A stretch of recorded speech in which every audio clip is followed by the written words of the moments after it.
ẹ̀fọ́ lọ́jà tó sì délé kí ló bá ń bẹ̀ ṣé ń bẹ́ẹ̀ ni àbí kẹ́ ẹ kọ́kọ́ wò fúnra yín ná lẹ́jẹ̀ ń tàn yín ẹjẹ́ ń bẹ́ ejò ààyè ejò ló bá ń bẹ̀ ọlọ́run ló ní kó má fọwọ́ mú ẹ̀fọ́ òun gbà tó tú kọjá pé ó dà á sínú tray ni ẹ máa bọ̀ lórí ìkànnì Facebook òun lẹ́ ń wòye lórí.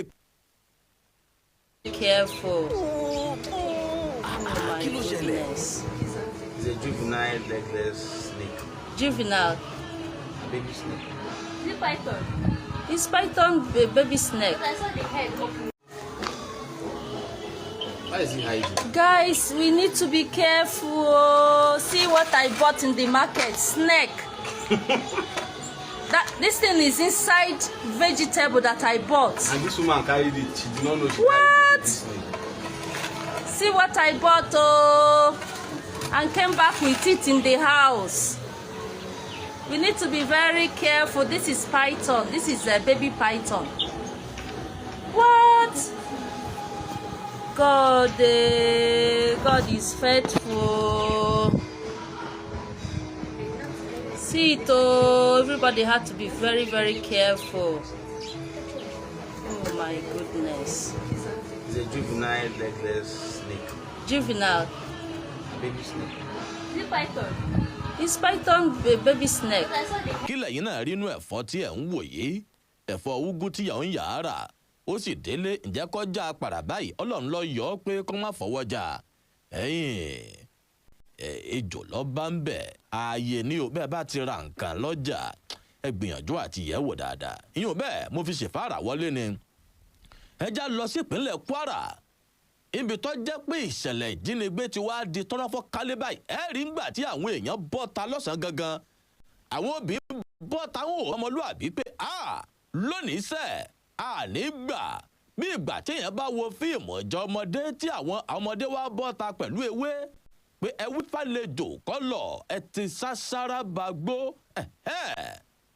wọ́n kéwé dání ẹ̀dàkùn yẹn àgbààgbà tẹ̀ ń bẹ́ nìyí tí protest bá débi pé wọ́n á ń jáwé lọ́wọ́ ẹ rí i pé nǹkan ti ọlágbára nù àwọn obìnrin tún rèdí èṣù pé èṣù láàlú ògiri òkú nǹkan ń tẹ́ gbọ́ lónìí bí ìgbà tó jẹ́ pé nàìjíríà yìí kọ́ la ti ń gbé látàná ni o ọ̀yá já kọ́kọ́ gbọ́ interview náà nípínlẹ̀ Kwara nìṣọ́mẹ̀. Torí pé wọ́n pa àwọn èèyàn wa 5 ní àná ló jẹ́ ká block ọ̀nà a lè rí i pé wọ́n gbé yín wá rí bí aṣọ yín ṣe dọ̀tí ló jẹ́ ká béèrè pé kí ló ṣẹlẹ̀ sí yín sà.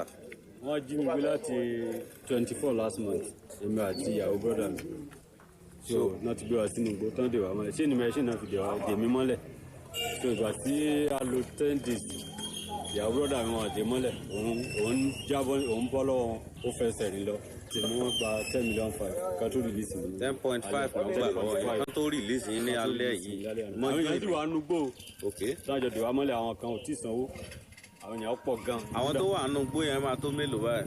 ibì kan wà tí wọ́n kó àwọn méje sí ibì kan wà èèyàn méjì ibì kan wà èèyàn mẹ́ta tí mo fojú ara mi rí ni o yàtọ̀ fáwọn tá a mọ̀ tán wà lórí ṣojú kan náà dè wá sí. èèyàn tó gbé yín dé bíbà ẹ̀ ní àárọ̀ yìí báwo ló ṣe jẹ́. ẹni yẹn kàn ẹ̀ ó kàn rí yín bẹ́ẹ̀ ṣe ń fẹsẹ̀ rìn. bó ṣe ń fẹsẹ̀ rìn bọ̀. wọ́n á kí pé ẹjọ́ òpin ìlú wò láwàá ó ní òkun à. ìgbà tí wọ́n ń gbé yín bọ̀ ní ibi tí wọ́n ti fẹ́ rìlíìsì yín ṣé wọ́n fi nǹkan bojú yín kí náà fi gbé yín débẹ̀. màá náà fi gbé mi débẹ̀. wọn ò dẹ̀ fi nǹkan kan bojú yín. àwọn èèyàn yín tó gbé ransom fún wọn ibo náà ti lọ pàdé wọn. ilẹ̀ yìí ebe gbàlàyé àbí ẹ̀jẹ̀ kọ́kọ́ mu láti bí ó yẹ máa bọ̀ lórí ìkànnì Facebook Splash FM 1055 live ibi àti gbé báyé rè ó bẹ́ẹ̀ bá rí bó ṣe rí ó lóun àtìyàwó bọ́dọ̀ òun ni wọ́n jí gbé ṣùgbọ́n wọ́n ń wí ọ̀dì ọ̀dà bóyá yàwó bọ́dà bóyá òun ní nǹkan àgbàdì ẹ̀ balùbalù ń tà fín bá a fọmọ lójú àríran ọgbọ́n tó sá ló ń tiẹ̀ kọ́ sáyé wa arákùnrin yìí wọ́n wá gbé láti inú gbódì àárín. ẹ pẹ̀lẹ́ ẹjọ́ aríyín bí a ṣe block ọ̀nà pé no movement torí pé wọ́n pa àwọn èèyàn wa 5 ní àná ló jẹ́ ká block ọ̀nà a lè rí i pé wọ́n gbé yín wá rí bí aṣọ yín ṣe dọ̀tí ló jẹ́ ká béèrè pé kí ló ṣẹlẹ̀ sí yín sà. wọ́n jí mi gbé láti 24 last month. 24 last month.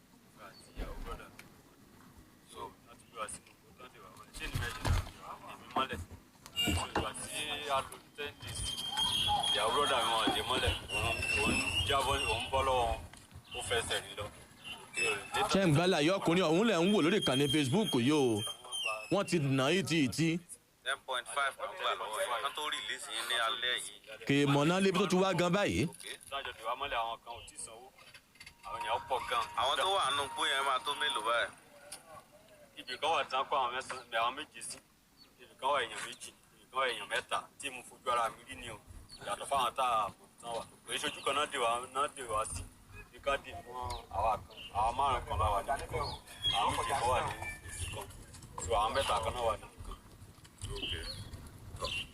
èèyàn tó gbé yín dé bíbá ẹ̀ ní àárọ̀ yìí báwo ló ṣe jẹ́. ẹnìyẹn kàn ẹ ó kàn rí bẹ́ẹ̀ ṣe ń fẹsẹ̀ rìn. bó ṣe ń fẹsẹ̀ rìn pọ̀ wọ́n á kí pé ẹ̀jọ́ òpin ìlú làwà ó ní òkun à so ó ní mi mẹ́ni tí mo sáà ẹ̀sìn ara mi fún olú àgbà mi sí ilé ọ̀dọ̀ ìbùsùn lálẹ́ àná ló ń gbé mi dé ìlú táwa náà.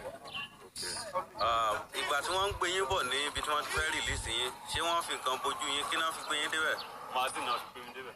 wọn ò dẹ̀ fi nǹkan kan bojú yín. That shows that they are full of weapon, right? Yes. Okay.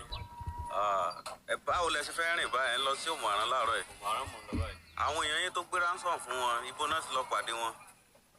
Mi ì mọ̀ wọn yẹ kí n mọ̀. Wọ́n kàn sọ pé wọ́n ti gbé owó yín wá. Okay. Yẹ kí n mọ anything. So ṣé ẹ ó ní nọ́mbà èèyàn tẹ mọ̀ lórí báyìí kẹ́ ẹ pè wọ́n pé ẹ wà lẹ́gbẹ̀ẹ́ so that tẹ bá dé outside ẹgbẹ́ kan wá gbé yín torí kò sí mọ́tò tó rìn lẹ́gbẹ̀ẹ́ báyìí o.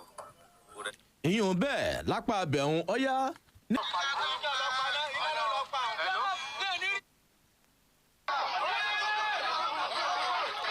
ìgbà táwọn sójà dèrè o.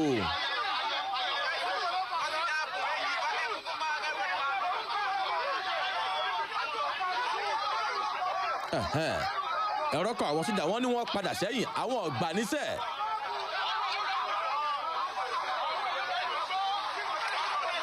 wọ́n láwọn èèyàn ń bẹ́nu igbó tí wọ́n dè mọ́lẹ̀.